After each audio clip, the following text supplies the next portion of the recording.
La música que escuchamos fue escrita por uno de los más grandes compositores de todos los tiempos, Johann Sebastian Bach, el padre de la armonía, como lo llamó Beethoven.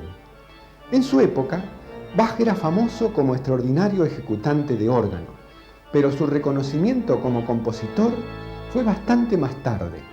En realidad, transcurrieron casi 100 años después de su muerte hasta que importantes músicos del romanticismo como Mendelssohn y Schumann comenzaran a revalorizar la magnitud de su obra, hoy considerada una valiosa herencia cultural de la humanidad.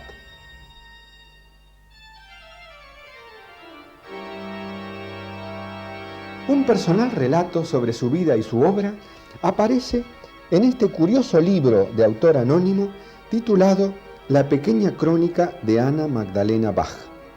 Hábilmente se relata aquí la vida de Bach en una narración atribuida a Anna Magdalena Wülken, la segunda esposa de Juan Sebastián. Recorramos algunas páginas de esta emotiva crónica para acercarnos al hombre y al músico, quien además de su maestría como compositor y ejecutante, tenía un profundo espíritu religioso y sobre todo un gran amor por la enseñanza.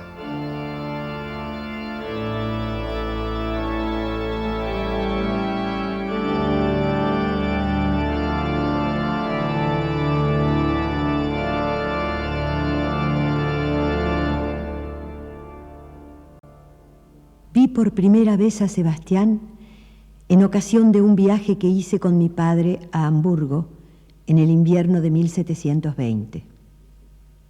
Un día en que pasaba delante de la iglesia de Santa Catalina, entré un momento para contemplar el hermoso órgano de 4 teclados, del que tanto había oído hablar a los amigos de mi padre. Cuando abrí la puerta, oí que alguien tocaba una música tan maravillosa que me deslicé silenciosamente hacia el interior y me quedé escuchando.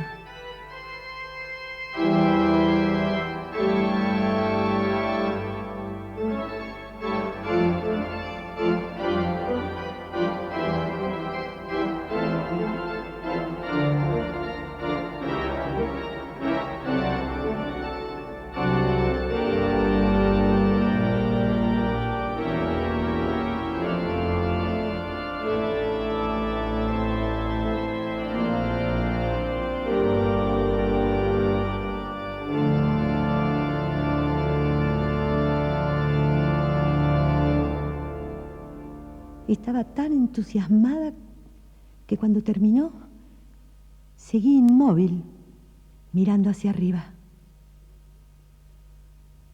De pronto, el organista mismo se acercó a la baranda y su atención se fijó en mí. Me quedé tan asustada de la repentina aparición que no podía moverme. Temblando, recogí la capa que se me había caído al suelo y con un estremecimiento inconcebible de pánico salí corriendo de la iglesia. Cuando una vez fuera me sentí segura, yo misma me asombré de mi conducta tan tonta. No sospechaba quién pudiera ser el organista, pero cuando durante la cena conté a mi padre aquella aventura, exclamó: «No puede haber sido más que el director de orquesta del duque de Köthen, Juan Sebastián Bach. Tiene que tocar mañana el órgano de Santa Catalina ante el señor Reinken, y yo, con otros señores, estoy invitado a oírle. Ya le diré cómo le gusta su música a mi hijita. Si alguna vez te oye cantar, mi pequeño ruiseñor, tal vez componga alguna cancioncita para ti». Rogué a mi padre, con un rubor que hacía aumentar mi turbación, que no le dijese nada al maestro de capilla. Pero cuanto más enrojecía, más alegre se ponía mi padre y acabó por decirme que debía de haber perdido mi corazón entre los faldones de la casaca del organista. Al día siguiente, Al volver mi padre del concierto, comentó, lleno de admiración, que nunca en su vida había oído tocar el órgano de aquella manera. Entre otras obras, el maestro había hecho escuchar una fantasía y fuga en sol menor que acababa de componer. Era una pieza extraordinariamente bella, brillante. Yo misma se la oí tocar con frecuencia otras veces y tuve por ella admiración especial. Sobre todo el principio de la fuga me gustaba cada vez más.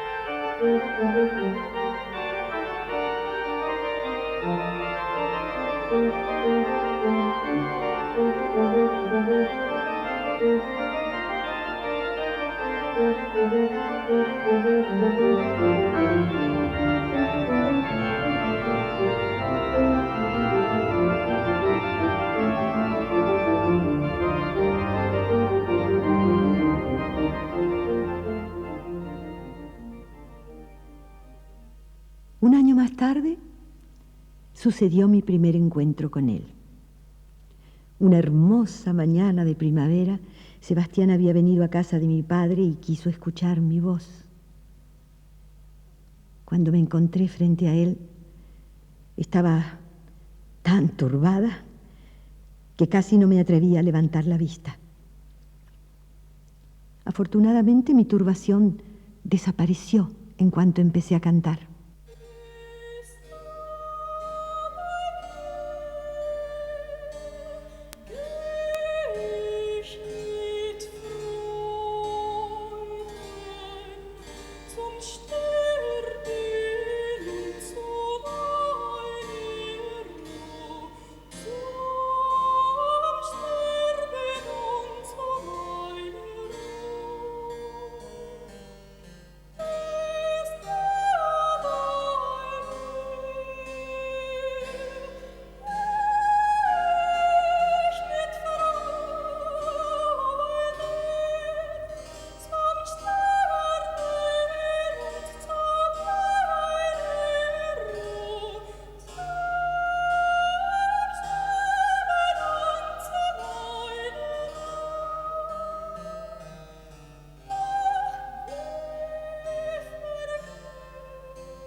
Cuando terminé, me miró unos momentos inmóvil y me dijo, bien, bien, tienes buen oído, sabes cantar y tu voz es pura.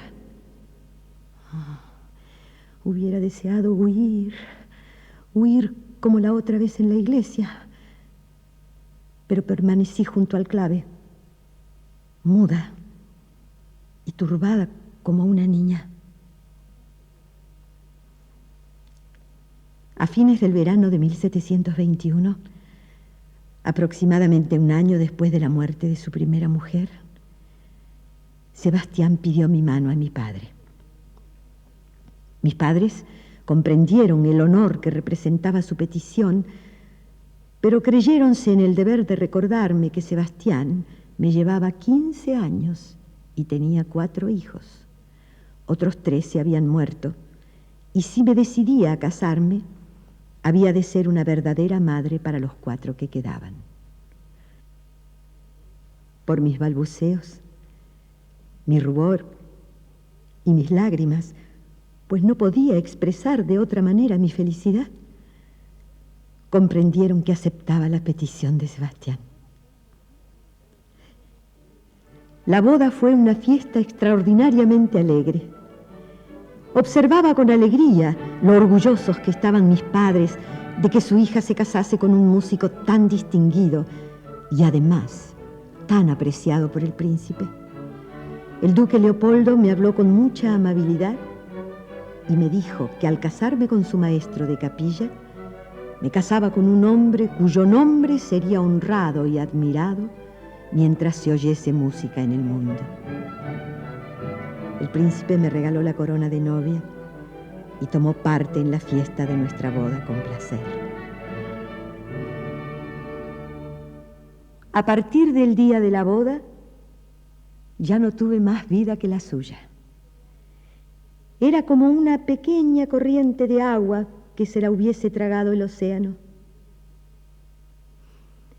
Pero antes de describir los años maravillosos y felices que me regaló el cielo al hacerme esposa de Sebastián, desearía hablar, lo mejor que pueda, de lo que sucedió en su juventud y durante los años vividos sin mí, cosas que le oí contar a él y a otros.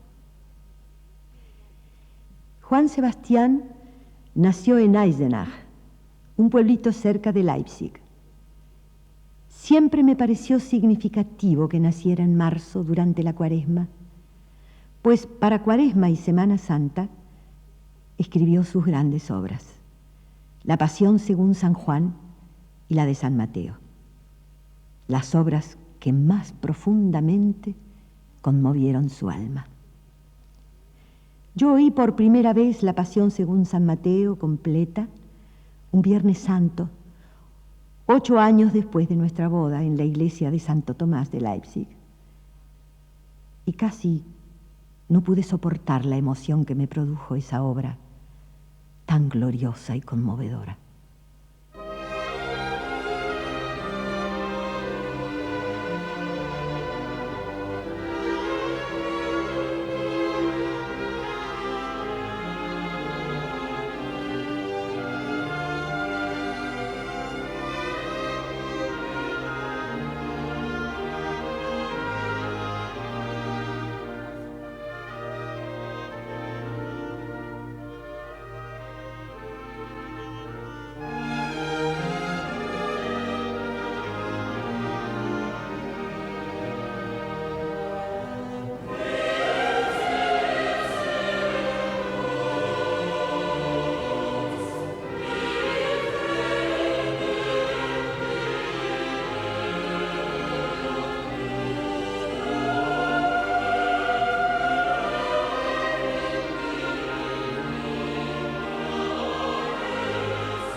Los Bach siempre fueron músicos. Sebastián contaba que el primero había sido su tatarabuelo, Vito Bach, un molinero y panadero cuyo mayor placer consistía en llevar al molino una guitarra y tocar en ella mientras molía el trigo. Estoy seguro de que eso le ayudaría a llevar muy bien el compás, dijo una vez Sebastián sonriéndose. Quizás al escribir alguna de las danzas para sus suites, recordaba Bach la idea del viejo molinero que hacía su harina con música.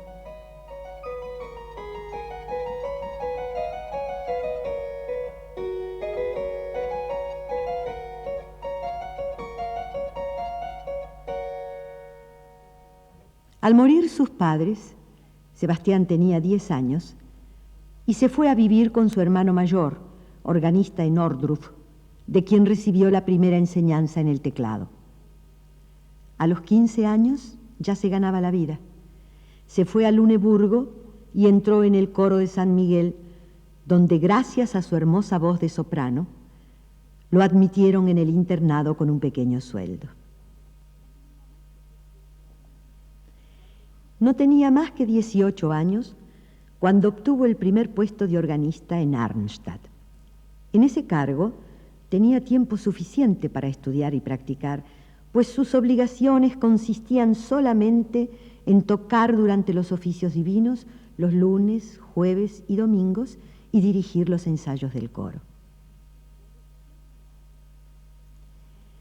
Cuando estudiaba en Arnstadt, Sebastián pidió permiso para ir a Lübeck, a fin de asistir a las famosas veladas musicales del señor Buxtehude, a las que acudían desde muy lejos los músicos más conocidos. Recorrió 350 kilómetros, buena parte a pie, y conservó toda su vida un recuerdo particularmente vivo de aquella experiencia. Todavía en su vejez evocaba maravillado el deslumbramiento de aquellas veladas en la iglesia iluminada de cirios y llena de una muchedumbre silenciosa que escuchaba las cantatas de Buxtehude.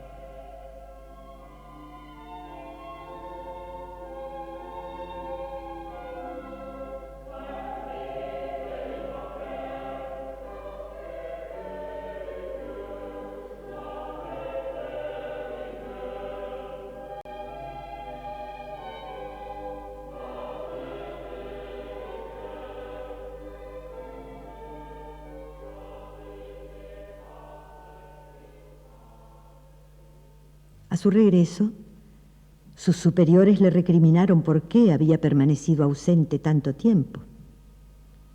Les contestó que había ido a Lübeck con la debida autorización para perfeccionarse, a lo que le respondieron que había pedido una licencia de 4 semanas y se tomó 4 meses.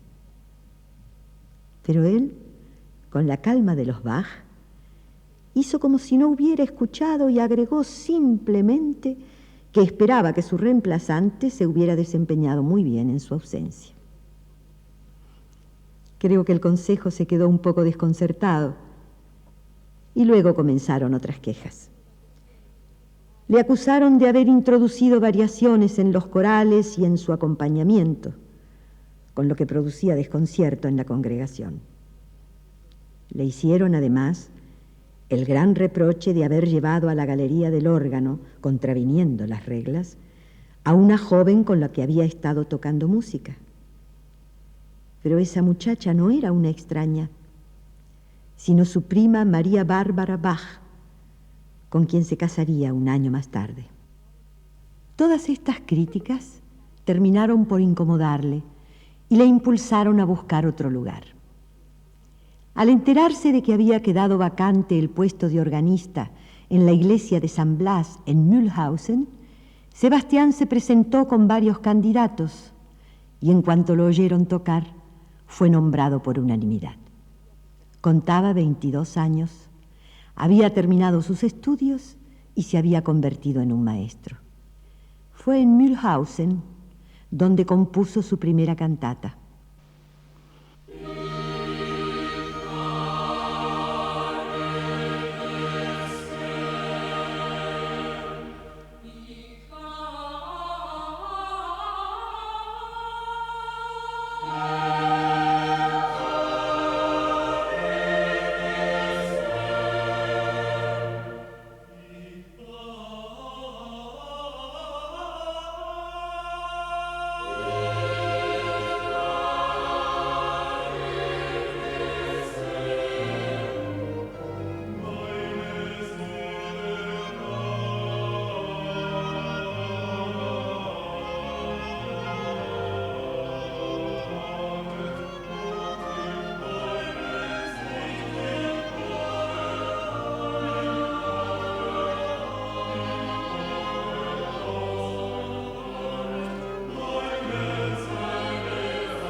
Según las buenas y viejas costumbres alemanas, un maestro debía casarse y tener alumnos a quienes transmitir sus conocimientos, como lo haría después con sus propios hijos. La feliz muchacha sobre la cual recayó su elección fue su prima Bárbara Bach, a quien había tenido ocasión de encontrar con frecuencia en las reuniones periódicas de la familia. Un año más tarde se trasladó a Weimar, donde el duque reinante le había propuesto el cargo de organista de la corte y director de la orquesta de cámara. En esa ciudad tan alegre, rodeada de bosques, lagunas y colinas, nació su primera hija, la niña Catalina Dorotea. Era una muchachita de 13 años cuando me casé con su padre y fue para mí un consuelo y una ayuda en la crianza de los niños. En Weimar llegó Sebastián a la madurez como organista y compositor. Allí escribió gran cantidad de música para órgano, entre otras su pequeño libro de órgano, cuyos corales tanto me gustaba oírle tocar. El título completo del álbum, que yo conocía tan bien, era el siguiente: Pequeño libro de órgano que servirá de guía para los principiantes en las diversas maneras de tocar un coral y les dará la posibilidad de especializarse en el manejo del pedal, pues en algunos corales el uso del pedal es obligado. Era una obra pedagógica y en su título había agregado: al Altísimo para honrarle y al prójimo para enseñarle.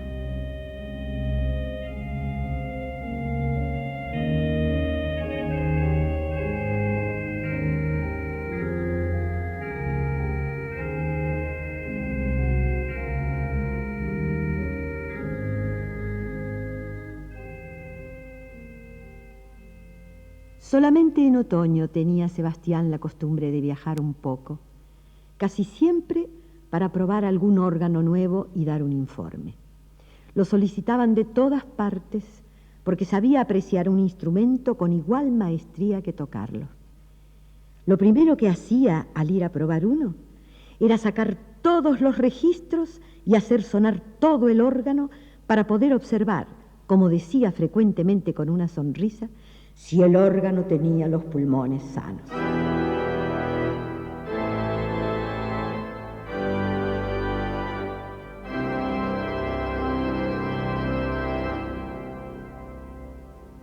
Después examinaba todos los detalles.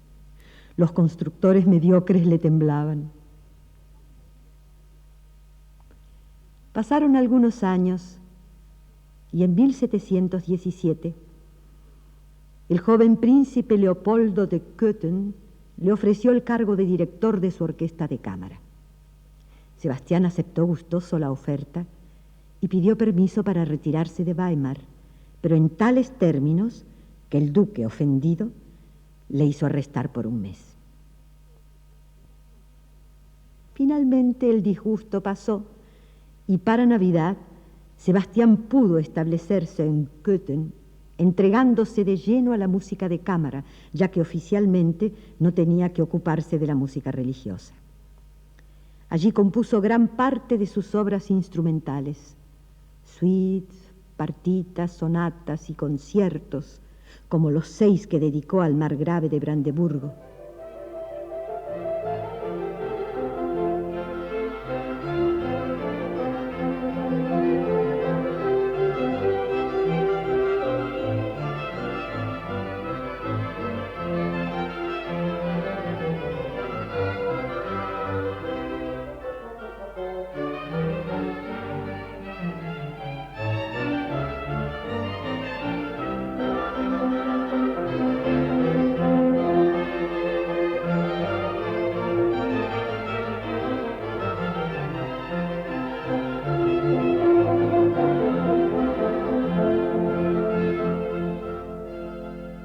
Sebastián tenía algo muy paternal en su modo de ser. Pensaba constantemente en sus hijos, trabajaba para ellos y para su educación, y estaba más orgulloso de sus progresos que de los propios. No es de extrañar que debido a su dedicación, sus 2 hijos mayores resultaran compositores notables. Friedemann fue el mejor organista después de su padre. Felipe Manuel, el más grande clavecinista de su época y compositor de talento. Para Friedemann, que fue su alumno predilecto, escribió, cuando el pequeño tenía 10 años, un librito para clavicordio que contenía las invenciones a 2 y 3 voces.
No ahorraba ningún esfuerzo con los jóvenes que querían estudiar. Cuando enseñaba clave a un principiante o a uno de sus hijos, le daba primero ejercicios para mejorar el tacto y la agilidad de los dedos. Él fue el que primero empleó el cruce del pulgar por debajo de los demás dedos, método que llamaba natural, pues hasta esa época el pulgar casi no se usaba. Mientras sus alumnos no hubieran adquirido la soltura necesaria, les prohibía ir más lejos, pero les componía pequeños trozos encantadores a fin de permitirles superar ciertas dificultades sin esfuerzo. Para animarlos, exclamaba: «Tenéis todos 5 dedos sanos en cada mano, tan buenos como los míos, y si os ejercitáis, aprenderéis a tocar como yo.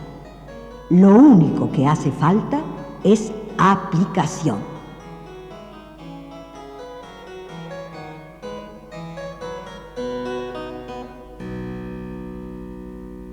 Para utilidad y uso de la juventud deseosa de aprender, reunió en 1722 la primera serie de 24 preludios y fugas que tituló El clave bien temperado. Yo sentía un placer indecible cuando se los oía tocar a Sebastián. Qué precipitada carrera de notas bajo sus dedos.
Después de 13 años de feliz matrimonio con su primera esposa, en 1720, mientras Sebastián estaba de viaje con el príncipe Leopoldo, ésta murió repentinamente en Köthen.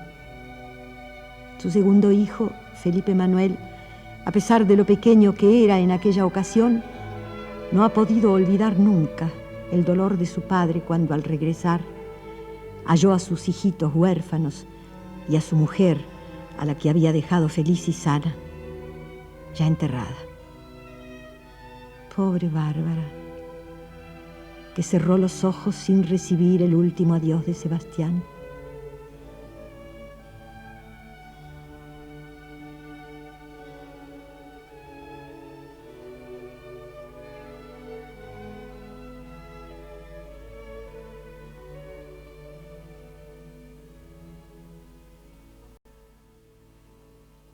Cuando nos casamos, un año más tarde, Friedemann tenía 10 años, Felipe Manuel 7, el pequeño Godofredo 6 y la querida Catalina, la mayor, 13. Así, tuve desde el principio una pequeña familia a la que había de cuidar maternalmente. Poco tiempo después de nuestra boda, me regaló un librito de música encuadernado de color verde, con lomo y esquineros de cuero. Todavía lo conservo. Y por muy pobre que sea, no me separaré de él mientras viva. En la primera página había escrito: pequeño libro de teclado para Anna Magdalena Bach, año 1722. Cuando abrí las páginas con manos impacientes, mientras él detrás de mí me observaba con bondadosa sonrisa, vi que había escrito composiciones fáciles para clave, dedicadas a mí. Hacía poco que había empezado a enseñarme a tocar ese instrumento y había escrito aquellas pequeñas composiciones melodiosas para darme alegría y para animarme al estudio de un modo agradable.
Aproximadamente un año después de nuestra boda, Sebastián observó que el interés de su príncipe se iba apartando de la música. Es posible que la nueva duquesa opinase que su marido dedicaba demasiado tiempo a la música, o tal vez se sintiera celosa de los conciertos de cámara que su director de orquesta le ofrecía. El hecho es que después de su matrimonio se empezó a notar un cambio en la actitud del príncipe. Dejó de asistir a los conciertos y la corte de Köthen empezó a volverse indiferente.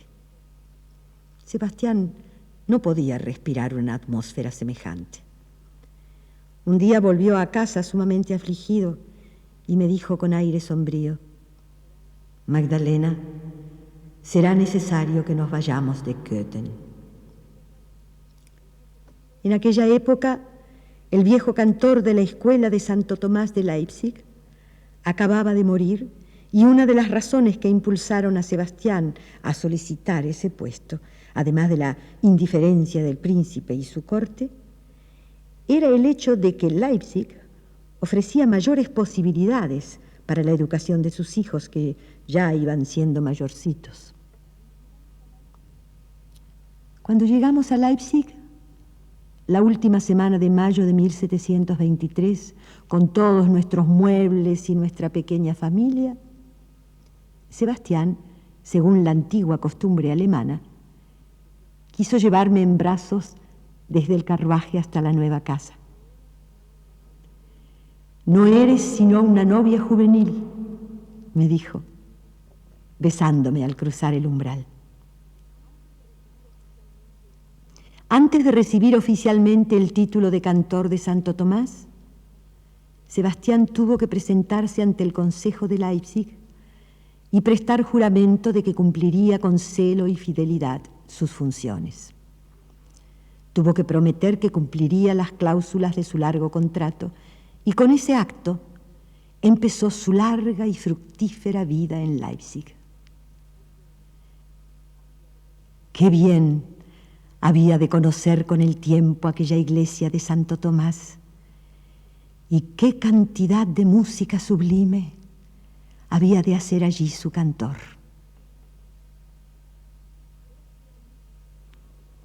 Sebastián, por su cargo, tenía que dar clases de canto y de latín a los chicos del internado, además de preparar y dirigir una cantata todos los domingos. Nunca lo vi ocioso, salvo cuando de tarde en tarde fumaba su pequeña pipa, y a pesar de que a mí el humo no me gustaba, me alegraba de verlo.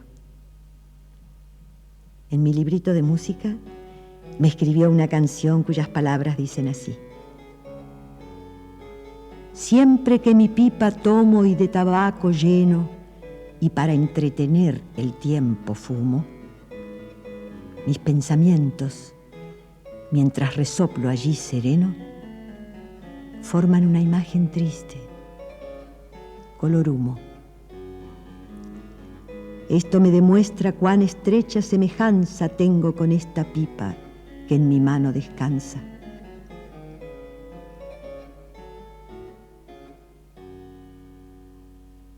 Cuando intento enumerar las obras que Sebastián compuso durante su vida, me quedo asombrada de la cantidad.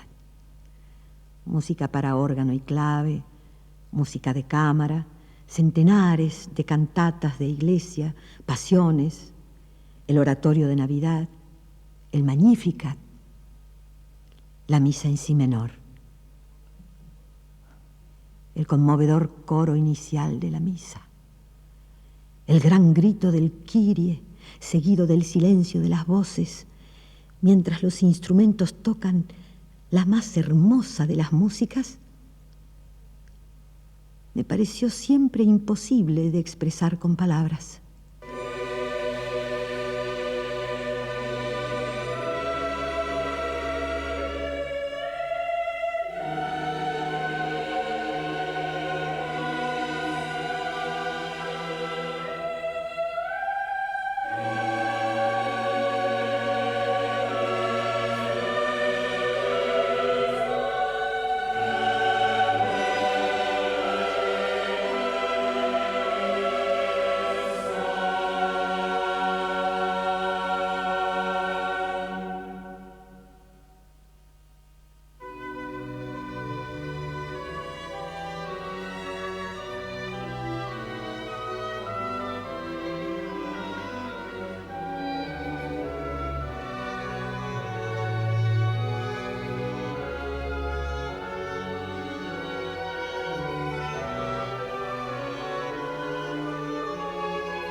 Nuestra casa, con el tiempo, se iba llenando de instrumentos.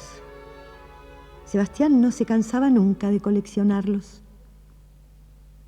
Cuando murió, tenía 5 claves y clavicordios, 2 claves laúdes, una espineta, 2 violines, 3 violas, 2 violonchelos, una viola bajo, una viola da gamba y un laúd. De todos los instrumentos de tecla después del órgano, el que más prefería era el clavicordio, por la sensibilidad de su toque y la delicadeza de sus matices. En algunos trozos de sus melodías y en varios de sus coros encontraba algo que no puedo calificar más que de maravilloso. Algo que me cortaba la respiración y me inspiraba cierto temor hacia quien lo había compuesto. Sentí una sensación así cuando un domingo después de Trinidad, a los 10 años de nuestro casamiento, vi el coral que Sebastián había compuesto sobre una antigua melodía. Despertad, la voz nos llama.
A pesar de que la mayoría de las cantatas de Sebastián tratan de temas serios y espirituales, siempre le agradaron las narraciones graciosas, con las que reía mucho. Como también gustaba el café, la cerveza y una pipa con buen tabaco. Cuando su amigo Picander escribió una historia humorística sobre los abusos del café de una jovencita, a Sebastián le agradó mucho y concibió la idea de ponerle música. La llamó La Cantata del Café.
En esa época había llegado Sebastián al apogeo de su fama. Ya no viajaba, pero músicos de todas partes venían a visitarlo. Felipe Emanuel estaba en Berlín, al servicio del rey de Prusia, y el soberano, gran amante de la música, manifestó a su clavecinista el deseo de oír y ver a su famoso padre, el cantor de Leipzig. A pesar de que le incomodaba la idea de viajar, Sebastián no pudo excusarse ante la insistencia de su majestad y se puso en camino a Berlín. Apenas llegado, cansado y sucio del viaje, recibió la orden de presentarse ante el rey. Ni siquiera tuvo tiempo de cambiarse de traje y ponerse la casaca negra de cantor. En el palacio iba a empezar el habitual concierto nocturno y ya estaba el rey con la flauta en la mano cuando le presentaron la lista de los extranjeros que acababan de llegar. La leyó rápidamente y dijo con cierta emoción en la voz: «Señores, el viejo Bach ha llegado». A su regreso me describió el esplendor de aquel lugar, de grandes espejos dorados y esculturas. Su Majestad trató a mi marido con una cortesía y una consideración extraordinarias. Adoraba la música y reconocía la grandeza de Sebastián sin dar importancia al corte pasado de moda de su traje. Después que Sebastián hubo probado todos los pianos de Silbermann, rogó al rey que le diese un tema para una fuga, a fin de improvisar sobre él. Su Majestad le dio este tema, que desarrolló al momento, despertando el asombro de toda la concurrencia.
Qué orgullosa me sentí cuando me contaba el entusiasmo con que le había alabado el soberano.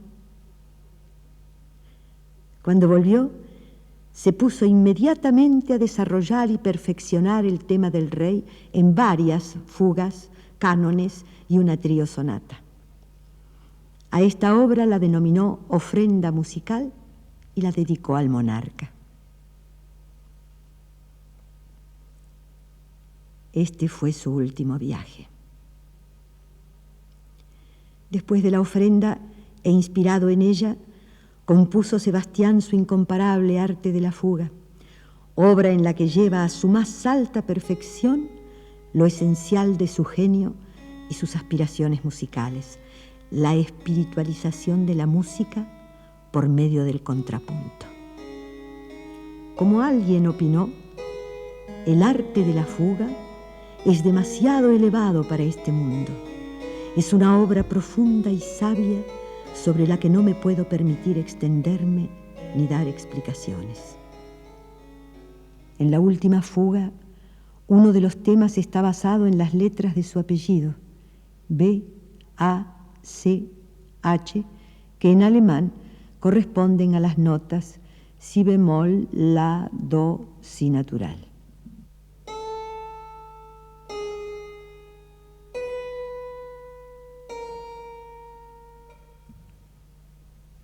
Pero no llegó a terminarla. Los años habían debilitado su salud y su vista a causa del continuo esfuerzo a que sometía sus ojos. Esta debilidad se acentuó cada vez más hasta que, por consejo de algunos amigos, decidió someterse a una operación que por 2 veces falló, quedándose ciego. Estaba trabajando en el arte de la fuga cuando sintió cercano su fin. El círculo armonioso de su vida iba a cerrarse.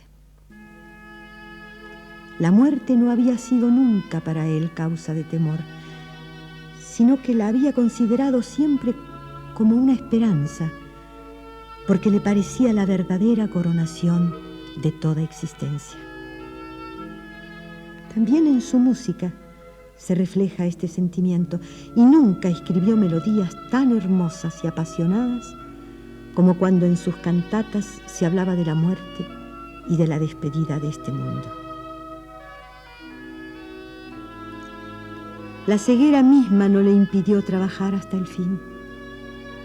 Desde su lecho de muerte, dictó todavía a su discípulo y yerno, Alt-Nicol, su último coral para órgano, titulado Ante tu trono me presento. La tarde del 28 de julio de 1750, falleció. Tenía 65 años. Así termina la historia de la vida de Juan Sebastián Bach, un hombre que nunca se enorgulleció de su maravilloso talento y lo miraba como si no le perteneciera. La vida de la música era su única vida y humildemente se consideraba a sí mismo como el instrumento de alguien más grande que él. Firmaba sus partituras con las iniciales S, D, G.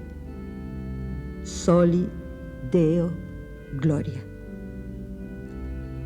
Solo para la gloria de Dios, como reconocimiento de que en último término su música debía resonar para mayor gloria del Creador. Todavía recuerdo las palabras que me dijera el príncipe Leopoldo. Su nombre será honrado y admirado mientras se escuche música en el mundo.